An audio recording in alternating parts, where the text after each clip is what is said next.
मैं ज्योतिर्विद डॉक्टर गजेंद्राचार्य, प्रकाशक विशाल ज्योतिष कार्यालय 20-30/3 बोधगया मठ बैजनाथा कामाख्या वाराणसी से यूट्यूब चैनल के माध्यम से अपने सभी सब्सक्राइबर लोग के लिए तथा संपूर्ण देशवासियों के लिए अपनी 25 रचनाओं में यह स्वर्ण बृहद ज्योतिष रहस्य है, जो कि 5151 पृष्ठों में शुद्ध हिंदी भाषा में 5 खंडों में विभक्त है।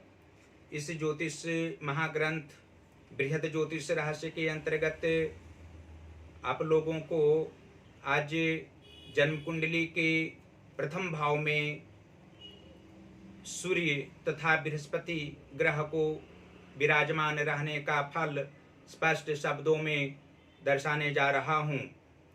जन्म कुंडली का प्रथम व लग्न भाव में सूर्य तथा बृहस्पति के मेल से जातक अपने पिता का नाम रोशन करता है, उनकी शान में 4 चांद लगाता है।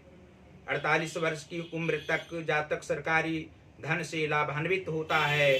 शासन में बड़े ओहदे पर काम करना इनका स्वाभाविक लक्षण होता है। अशुभ स्थिति में जातक घर में जमा बहुत धन को व्यय व अपव्यय भी करता है तथा चारों तरफ से संकटों से घिर जाता है तथा परिवार को कलंकित भी कर सकता है। ये दोनों ग्रह प्रथम भाव में हो और कोई उच्च ग्रह का यह भाव हो तो जातक शांत प्रवृत्ति की होते हुए समाज में क्रांतिकारी व आध्यात्मिकता की ओर सदैव अग्रसर होते हैं।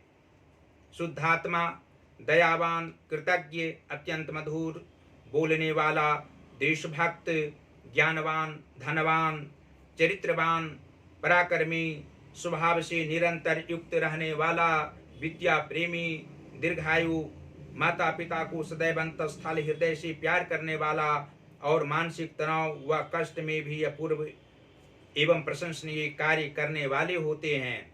देवादिदेव काशी विश्वनाथ की अर्चना व विशेष ध्यान नित्य दिन निश्चित ही इस जातक को करने चाहिए।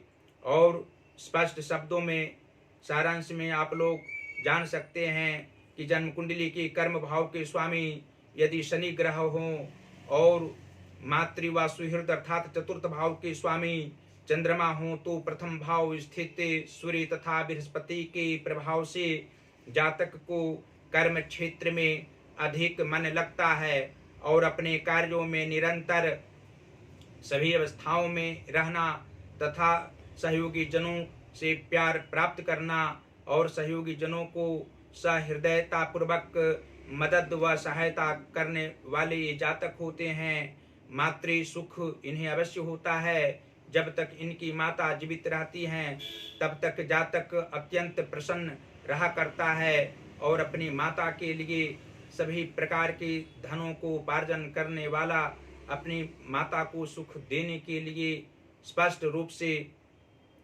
प्रभावशाली व्यक्ति के रूप में समाजोत्थान के लिए लगा रहता है।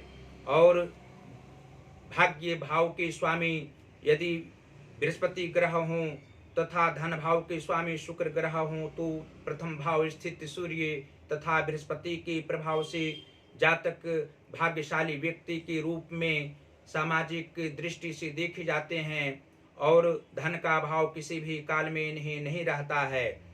पंचम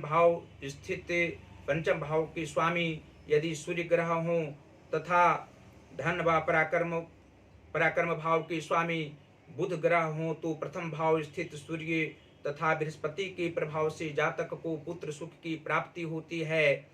धन संपदाओं का भाव किसी भी काल में नहीं रहता है, भ्रातृ सुख भी प्राप्त होता है।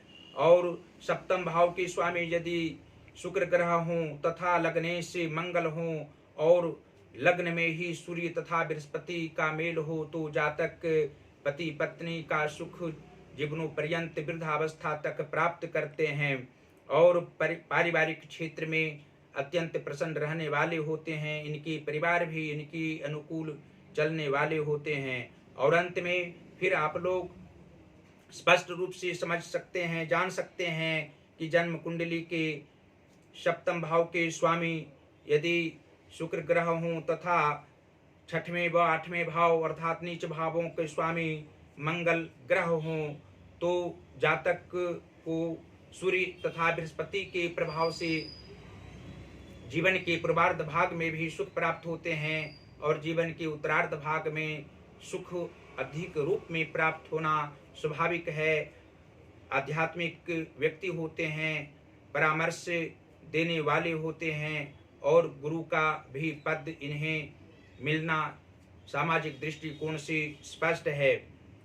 नीच भावों में यदि शुभ ग्रह बैठे हों और उच्च भावों में पाप ग्रह बैठे हों तो प्रथम भाव स्थित सूर्य तथा बृहस्पति के प्रभाव से जातक को मानसिक परेशानी शुभ काल में भी हो सकती है, आर्थिक कष्ट की सामना करनी पड़ती है। उसके लिए जातक को भगवान शिव की आराधना अवश्य ही करनी चाहिए।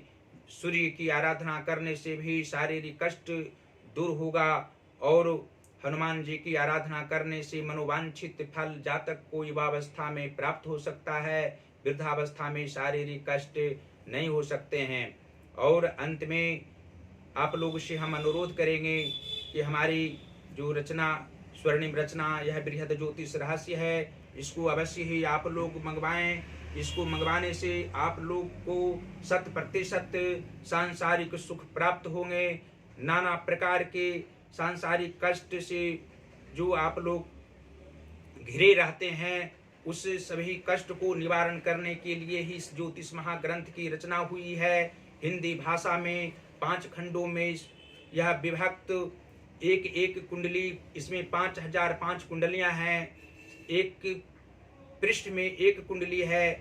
आप लोग एक भी पेज पढ़ेंगे तो निश्चित रूप से इसको समझेंगे। ज्योतिषी की आवश्यकता जानने की नहीं होगी। किसी भी व्यक्ति को भली भांति समझ में आना स्वाभाविक बात होगी। और जो ज्योतिष के अलावा प्रकाशिकी कार्य जो हम करते हैं, हिंदी, संस्कृत या इंग्लिश किसी भी भाषा में आप लोग पुस्तक यहाँ से प्रकाशित करा सकते हैं। कवि हों, लेखक हों, अर्थात कविता की पुस्तक हो या अन्य कहानी या कोई भी शास्त्र, वेद शास्त्र के पुराणों की भी यहाँ पर प्रकाशिकीय कार्य होते हैं। आप लोग प्रेम पूर्वक उचित मूल्य पर और सही समय पर आप लोग को प्रकाशित करके पुस्तक दिया जाएगा।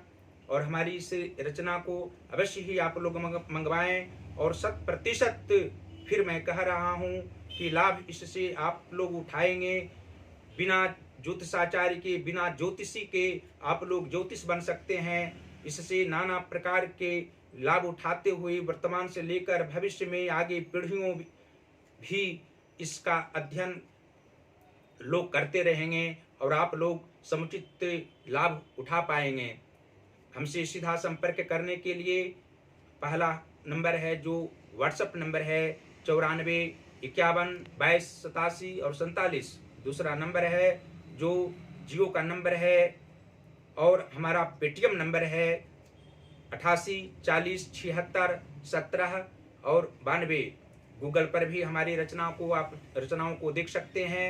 गूगल पर हमारा वेबसाइट है प्रकाशक विशाल ज्योतिष कार्यालय। और फेसबुक पर भी आप लोग देख सकते हैं। जो हमारे यूट्यूब पर हमारी वीडियो को नहीं देख रहे हैं, नहीं देख सकते हैं, उसको फेसबुक पर अवश्य ही आप लोग देख सकते हैं।